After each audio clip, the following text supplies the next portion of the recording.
Welcome to Families in Action on your hometown station, AM 1220 KHTS. Happy Monday. I'm Cary Quashen along with my co-host Michael Doherty. Actually, we don't call you Michael Doherty here, do we? Not very often anymore. You have a new nickname. It's called the Silver Fox. The Silver Fox. The Silver Fox. So welcome to my co-host, the Silver Fox. Thank you, sir. And just before we get on our show, we've been on this show now almost 13 years, Mike. Wow, that's fantastic. Isn't that cool? A big thank you to Carl and Jerry. Absolutely, and everybody here at KHTS, we appreciate the opportunity that we have to kind of reach out and give information. Isn't the whole KHTS, I'll get it right did it in again. a moment, KHTS family great? I mean, Yeah, really, absolutely. everybody here. They're Absolutely. wonderful. So we're brought to you by KHTS, AM 1220, and also by Action Family Counseling, which is alcohol and drug rehabilitation centers. We got everything from outpatient to residentials and everything in between. And the action, I'm following you. The Action Foundation, Family Foundation. I'm going to let you talk about that. Well, the Family Foundation does such great work, Cary, and there's two things really that we talk about a lot.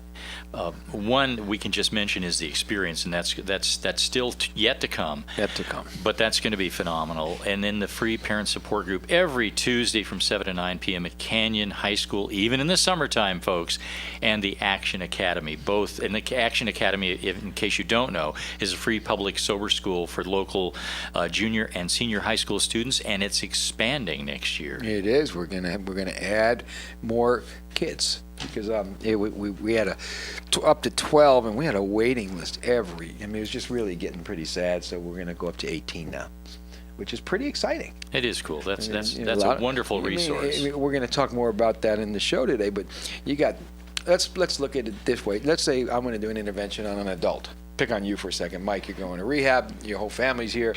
You go to rehab. If you like it or not, you come home, and you got a loving wife. You got a job. You got people that can support you, and you're after care. Now you take a 15 or 16-year-old kid. By the time parents figure out that they're using and they got to go into treatment, so is everyone they know.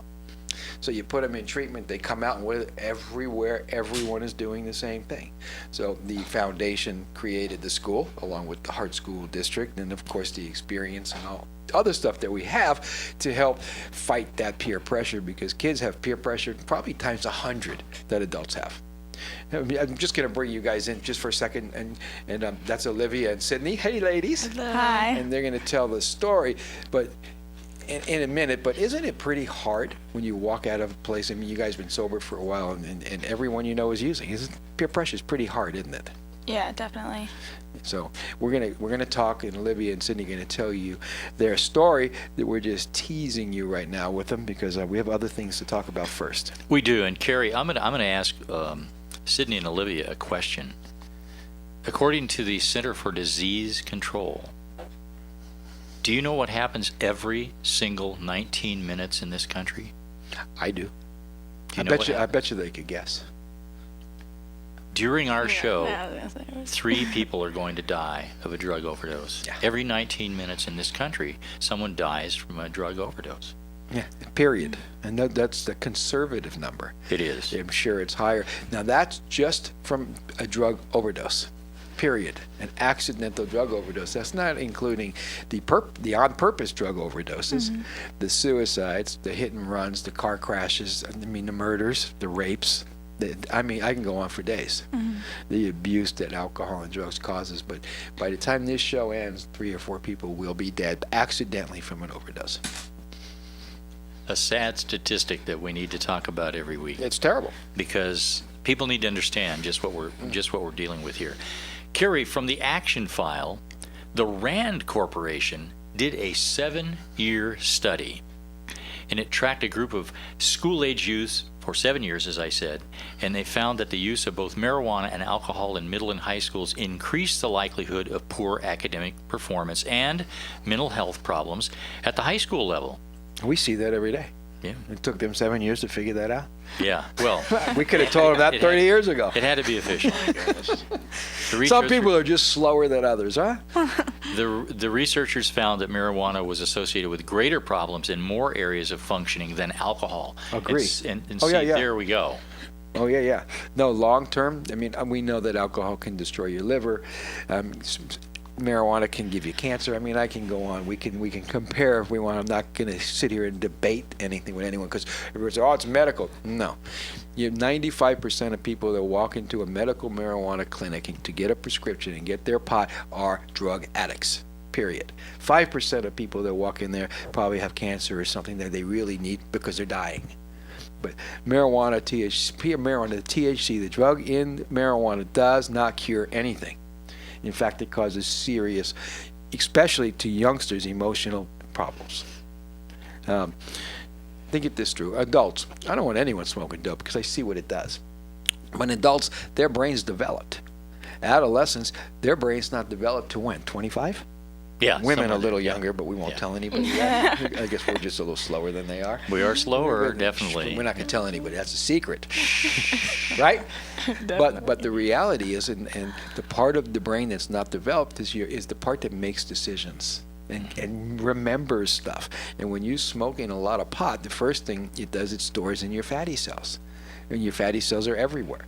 We're finding little adolescent babies now, children that have holes in their hearts. And, I mean, pneumonia, ADD, ADHD. I mean, I can go on for days. And we say the same thing with kids all the time. They started smoking pot, their grades start slipping. Why? Because they get short-term memory loss all the time. Why'd you do your homework? I don't know.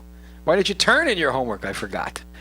So from short-term memory loss, then they lose their motivation, and they don't even know what it is. They lost their motivation. Things aren't important anymore. Dance is not important. Baseball's not. I mean, all that stuff comes second best, and they really just think, hey, I'm just bored with it.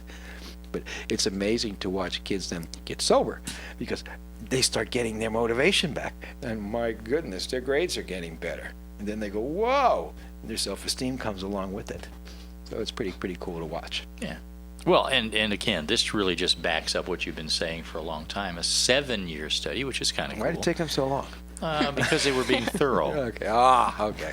There you go. I have another action file item, and this one you have to listen to a little bit here. But Michael Botticelli, the director of the White House Office of National Drug Control Policy, has sent out this invitation. It says, you are cordially invited to join me for an important webinar conversation. This conversation is designed to be an opportunity for his office to share their recent efforts to reduce drug overdose deaths and opioid misuse, and to learn from parents how the administration can assist with your work to keep your children safe. And this is the White House. That's right. The meeting will take place virtually on Thursday, June 23rd at 2:30 p.m. Eastern Standard Time. And you register by going online. And unfortunately, I can't tell you the website address on the air because it's pretty convoluted. Anyway, if you go to the National Drug Control Policy Office for the White House, you can easily find this out. And I think you can also get the information by visiting the Addict's Mom. It's a website called addictsmom.com. Let's see, you just get registered online, and then, by the way, you'll be able to share questions that you want to have asked when you register. They encourage you to share this invitation with other parents whose lives have been impacted by a child with a substance use disorder. This conversation is limited to parents and family members. Very cool, Cary. Very cool. You know, they're putting up some money, and then they're stepping out there and trying to help out a little They bit. have to put up some money. We're in the midst of an epidemic. 44,000 people a year dying from this. Well, wait, that's just accidental That's overdoses. right. That's right. 44,000 people die by accident because they use too many drugs. What about the car crashes, the suicide, the homicides, the domestic violence, the rape? I can go on for days because of drugs or alcohol. Pretty scary stuff. It is. If you really think about it. So how do you stop this? How do you stop it? You're never going to take drugs away. They're never going to leave. They've been here since the beginning of time. You can watch it when you watch the old Indian cowboy movies. They're sitting there smoking the, what is it called? Peace pipe. Peace pipes. And what's in that? Well, it's something they found out in the woods. It sounds like opium. Something. So it's been around forever, and it's not going anywhere. So the only way we're going to beat this deal is a lot of education and a lot of early intervention on children, because we're not going to stop the drugs, but we could stop the need. Education. Education, power, knowledge is power. From the time they're in the womb, we can be talking to them about that. You know, somebody asked me the other day, I hear this all the time, when is it too early to talk to your kids about drugs? Never. Well, never. Exactly. Drugs, sex, violence, these are the conversations you got to have when your kids are young, and you got to hardwire their thinking so that as they grow up, every kid's going to be faced with making decisions. Cigarettes are going to come in. That's the gateway drug. Most everyone starts with that. After the cigarettes, it's going to be pot or booze. After that, who knows what's going to happen? The rest are drugs of opportunity. Once you start playing and breaking contracts, it's just a matter of time before you walk into a party, you had a little bit to drink, a little bit more to smoke, and somebody says, hey, try this. And you won't be in that state of mind where you can make good decisions, and you'll say, okay. A lot of these drugs out there that these kids are using only takes one time to get emotionally addicted, one time. Crystal meth, opiates, those drugs, one time, because it makes them feel so good that how do you not use it again? And then we know what happens. Yeah. We have 44,000 deaths just from accidents. You know why I didn't start smoking? Both my parents smoked, right? Right. And so when I got a little older, I had friends of mine saying, hey, you want to try a cigarette? Here's the reason why I didn't. I was playing the trumpet, and I didn't want to mess up my lungs. There you go. Whatever the reason is, right? Isn't that cool? And you know what it says? I'll tell you what, I'm going to say it once, and I want to move on to something different. But my mother died about 5 years ago from cancer. Yeah. My father died from cancer when he was very young, 47. Cigarettes and drugs killed him. And my mother, they found out she had stage 4. I went to the doctor with her, and he was a really nice guy. And she said, how did this happen? How did I get this? And I'll never forget the look on this doctor's face. He goes, Esther, and he looked like that, and he says, it says it on the box. What can you say about that? It does. The Surgeon General has determined, this is what it says on most boxes, that smoking causes, doesn't say maybe, lung cancer, emphysema, and it goes on. It's a terrible way to die. And cigarettes are killing more people than anything. Yeah. My mother died of COPD, and she had smoked since she was That's very it. young. It will for sure take years from you. And my mother was shocked. For sure, not maybe. Yeah, when the doctor told her she had COPD, she looked at him and she said, I don't understand. How did all this happen? And the doctor said, it's been happening since the day you started smoking your first cigarette. Right. It just took a while to get to the point where you can't breathe anymore. So think this through. For you smokers out there, when you grab your pack, first of all, before you light up a cigarette, read what it says on the side every time. And then look in the mirror and say to yourself, what is it that I hate about me today? Why am I smoking something that tells me it's going to kill me? Ask yourself that question when you start every cigarette. Because the bottom line is, it's going to kill you. Because teens tend to think that they're invincible, but guess what? No one's invincible. Right. No. It would be nice if we were, but nobody is. No, I'm not. I still can't convince myself to step in front of a bullet. No. I don't think it'll work out well. I'm not invincible. Or a Mack truck. Yeah, or a Mack truck. It's just not going to work. Hey, Cary, before we start getting some stories about recovery here, should we talk with Olivia and Sydney about our campaign? Yeah. I think that's a great idea. Yeah. So we are on a roll, okay? We're on a mission. How many people do you think die from drunk driving every year? Lots. How many people go to jail for drunk driving? Lose everything for drunk driving. So Michael and I, the Fox and I, Justin, our board op right there, we came up with an idea. We want to stop all drunk driving arrests, and we want to stop all drunk driving crashes. And we don't want anyone to go to jail for drunk driving anymore. How does that sound? Sounds really good. Perfect. It's easy to do. No, it's really easy to do. All we have to do is... Well, before I tell you what we have to do, let me tell you, they did a survey. I wonder if you can imagine how many people, now these are people that admitted it, how many people admit per month in the United States driving while under the influence of alcohol. You want to throw out a number? I can't even imagine. There's probably too many. Yeah. Like how many? Admitted it, 4 million a month. Driving A on month. driving on our freeways drunk. If you're not watching the video, both of our guests are stunned. Their mouths are open wide. That's admitted. So we know that you could probably throw $1 million or a couple million more Yeah. in on top of that. That's per month. So here's the deal.